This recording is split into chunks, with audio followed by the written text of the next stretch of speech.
नमस्कार, इन खबर में आपका स्वागत है। प्रधानमंत्री नरेंद्र मोदी आज जेवर इंटरनेशनल एयरपोर्ट की आधारशिला रख रहे हैं।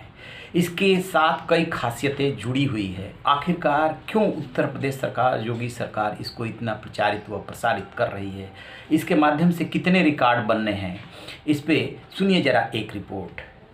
नोएडा के जेवर में एयरपोर्ट बन जाने के बाद ये उत्तर प्रदेश में 5 अंतर्राष्ट्रीय एयरपोर्ट हो जाएंगे। ये एयरपोर्ट दिल्ली एनसीआर में दूसरा इंटरनेशनल एयरपोर्ट होगा। इतना ही नहीं, इसके बनने के बाद इंदिरा गांधी इंटरनेशनल एयरपोर्ट पे दबाव कम हो जाएगा। पहले चरण का जो लक्ष्य है वो 2024 है। 10,050 करोड़ रुपए खर्च करके इसे बनाया जा रहा है और एयरपोर्ट की सालाना क्षमता 1.2 करोड़ यात्रियों की होगी। ये एशिया का सबसे बड़ा और दुनिया का चौथा सबसे बड़ा एयरपोर्ट होगा, जो कि पूरी तरीके से प्रदूषण मुक्त होगा, यानी कि ग्रीन एयरपोर्ट होगा। ये भारत का ये पहला ऐसा एयरपोर्ट होगा जहां एकीकृत मल्टी मॉडल कार्गो केंद्र हो, जहां से सारा ध्यान लॉजिस्टिक संबंधी खर्चों और समय में कमी लाने पर होगा। इस एयरपोर्ट के बन जाने के बाद कार्गो टर्मिनल की क्षमता 20 लाख मीट्रिक टन होगी, जिसे बढ़ा करके 80 लाख मीट्रिक टन तक किया जाना है। एयरपोर्ट पे ग्राउंड ट्रांसपोर्टेशन सेंटर विकसित किया जाएगा, जिसमें मल्टी मॉडल ट्रांजिट केंद्र होगा, मेट्रो और हाई स्पीड रेलवे स्टेशन होंगे, टैक्सी, बस सेवा और निजी वाहन पार्किंग सुविधा मौजूद होंगे। इस तरह हवाई अड्डा, सड़क, रेल, मेट्रो से सीधे जुड़ने में ये सक्षम होगा। इतना ही नहीं, आसपास के सभी प्रमुख मार्ग, राजमार्ग, Jamuna expressway, western peripheral expressway, eastern peripheral expressway, Delhi Mumbai expressway तथा अन्य भी हवाई अड्डे से जोड़े जाएंगे। एयरपोर्ट को प्रस्तावित Delhi Varanasi high speed rail से भी जोड़ने की योजना है, जिससे दिल्ली और हवाई अड्डे के बीच का सफ़र मात्र 21 मिनट का हो जाएगा।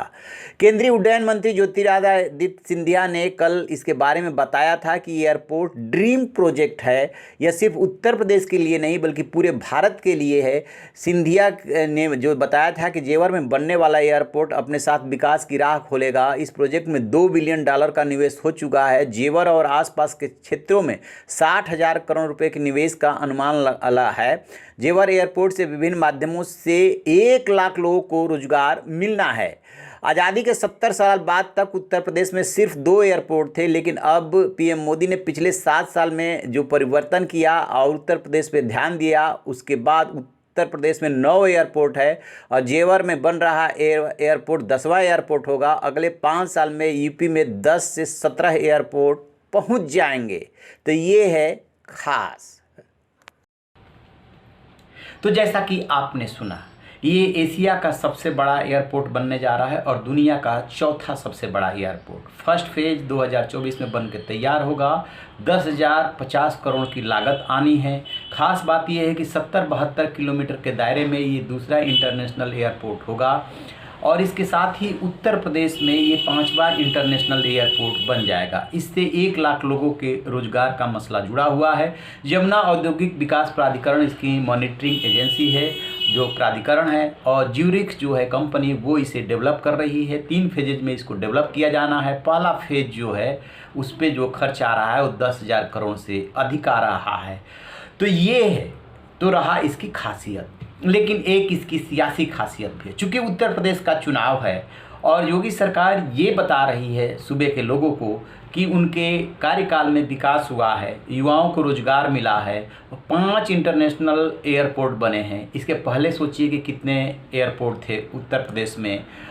तो वो ये बताना चाहते हैं कि देखिए, पूर्वांचल एक्सप्रेसवे का कंप्लीट किया गया, ये एयरपोर्ट बन रहा है, कुशीनगर का हुआ, कि 2 इंजन वाली सरकार ही प्रदेश को विकास के रास्ते पे ले जा सकती है। कहीं ना कहीं इसमें चुनाव भी इन्वॉल्व है, जिसकी वजह से इतनी तेज़ी से एक्सप्रेसवे का भी काम हुआ और इसको भी शुरू किया जा रहा है।